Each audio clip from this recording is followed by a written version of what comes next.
Shalom dan selamat malam umat Tuhan yang sangat dikasihi.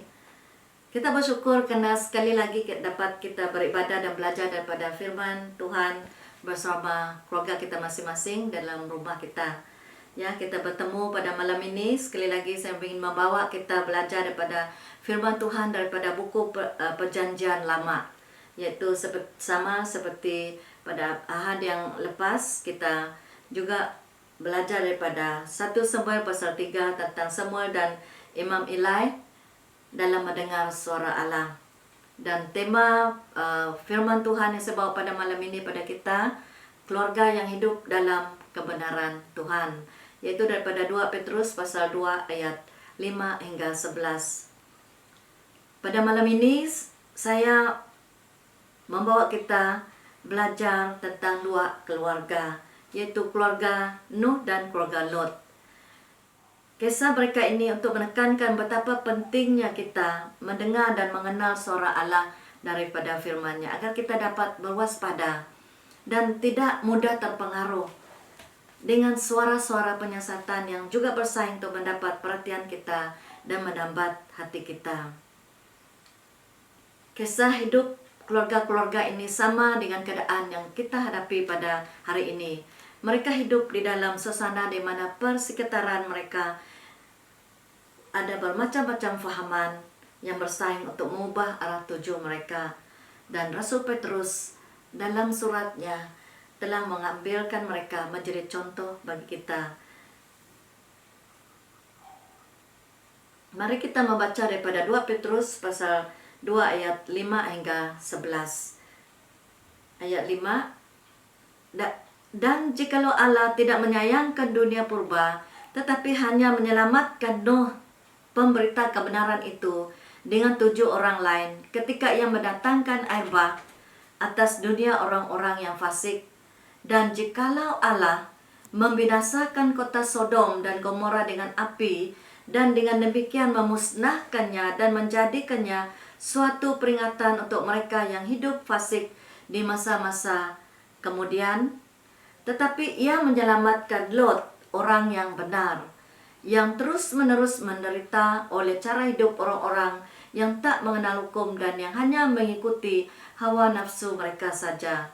Sebab orang benar ini tinggal di tengah-tengah mereka dan setiap hari melihat dan mendengar perbuatan-perbuatan mereka yang jahat itu, sehingga jiwanya yang benar itu tersiksa.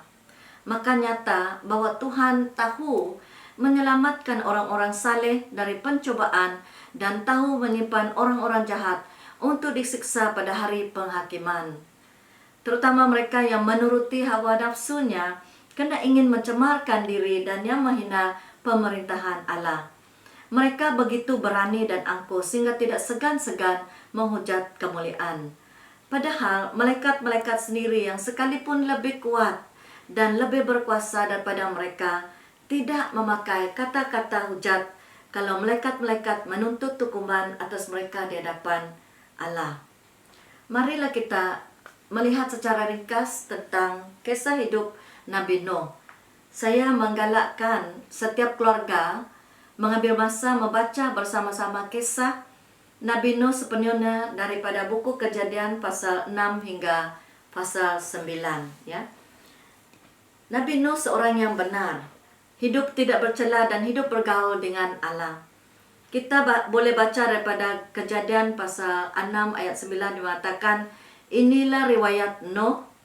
Nuh adalah seorang yang benar dan tidak bercela di antara orang-orang sezamannya. Dan Nuh itu hidup bergaul dengan Allah. Inilah kehidupan Nuh di depan Tuhan.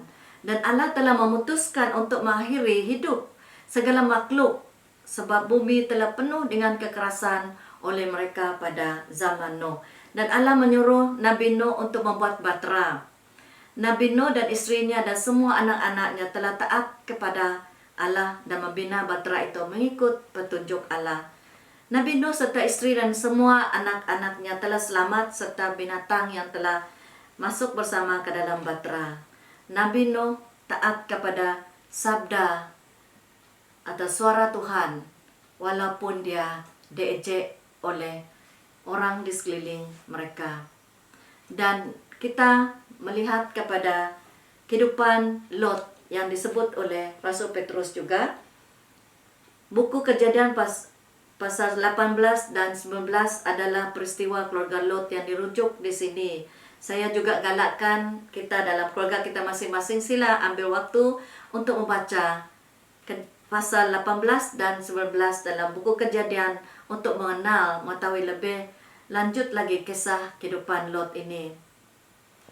Lot adalah anak saudara Abraham, ya. Secara ringkas yang bawa kita melihat Lot hidup di kota Sodom dan Gomora.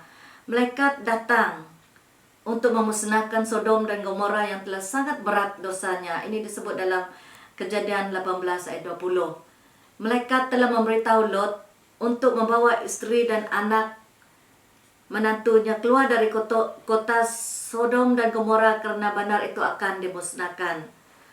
Menantunya memilih untuk tidak mengikut Lot. Malaikat menyuruh Lot serta keluarganya lari ke gunung dan jangan menoleh ke belakang. Lot serta anak-anaknya telah selamat sewaktu api turun di atas Sodom dan Gomora.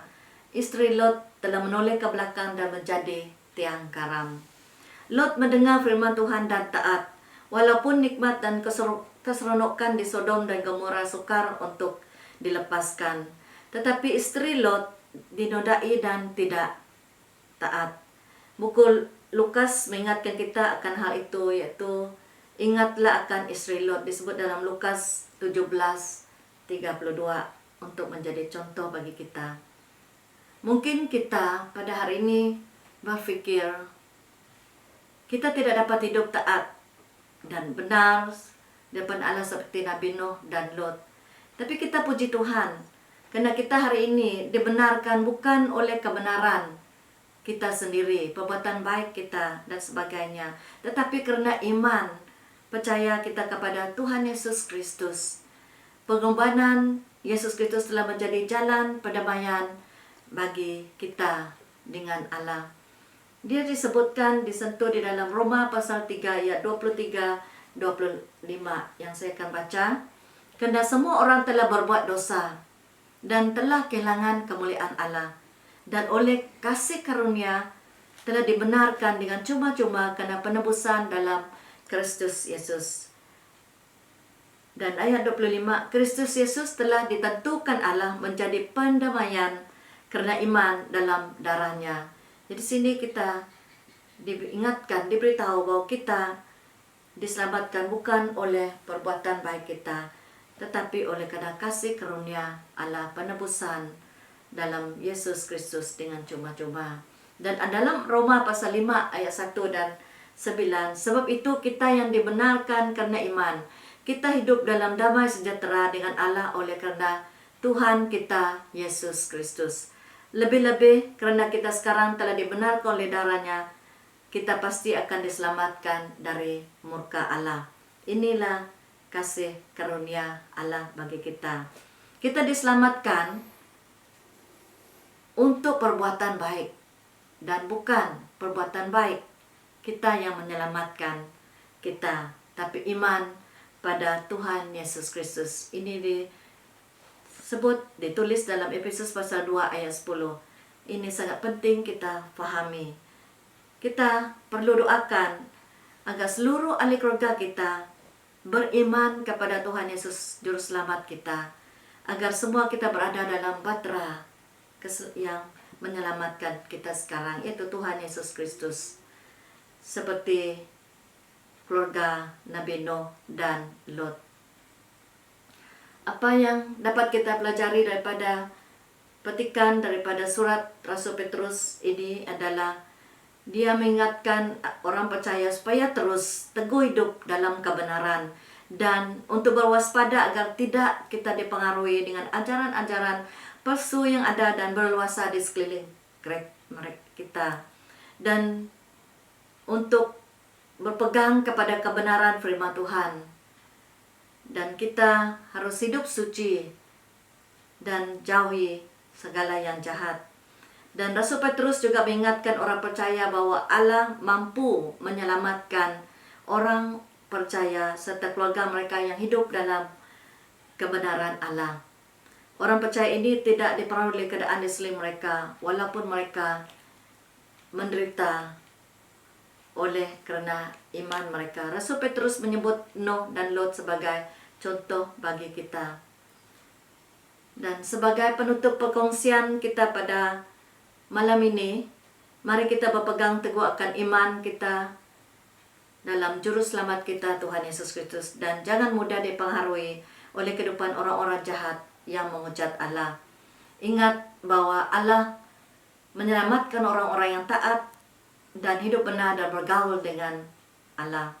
Kita bersyukur kita dibenarkan oleh iman percaya kita kepada Tuhan Yesus. Itu adalah kasih karunia daripada Allah untuk kita. Marilah kita bergaul erat dengan Allah seperti Nuh dalam doa dan mendengar dia berbicara kepada kita, dan taat kepada suara Allah kepada kita sentiasa. Mari kita mengambil masa ini berdoa bersama-sama. Mari kita berdoa. Bapa Surgawi, kami bersyukur pada malam ini di mana kami diperingatkan melalui surat Rasul Paulus. Dia mengambilkan keluarga Nuh dan Lot untuk menjadi contoh pada kami pada hari ini. Kami bersyukur Tuhan bahwa kami dibenarkan hari ini bukan oleh karena perbuatan baik kami, tetapi oleh karena penebusan dalam Yesus Kristus. Kami bersyukur oleh kasih karunia Allah Bapa, kami dapat diselamatkan. Kami menyerahkan hidup kami dan seluruh keluarga kami agar kami semua Tuhan Yesus terus teguh dalam iman kami dan tidak mudah dipengaruhi oleh keadaan di sekeliling kami. Terima kasih Bapa, dan kami doakan untuk negara kami pada saat ini Tuhan, agar Tuhan tolongkan para pemimpin kami untuk terus menangani COVID-19 dengan hikmat daripada Allah. Dan kami doakan Tuhan, Engkau membantu seluruh mereka yang bertanggung jawab Tuhan, baik di hospital dan mereka para dokter dan nurses, begitu juga para polis dan tentera. Kami doakan Tuhan menolong mereka dalam tugas mereka. Kami doakan kuasa penyakit ini dihapuskan dengan kuasa Allah sendiri. Terima kasih karena mendengar doa kami dan sentiasa berbicara kepada kami. Beri kami telinga dan hati yang terus peka kepada Engkau. Di dalam nama Tuhan Yesus kami berdoa. Amin.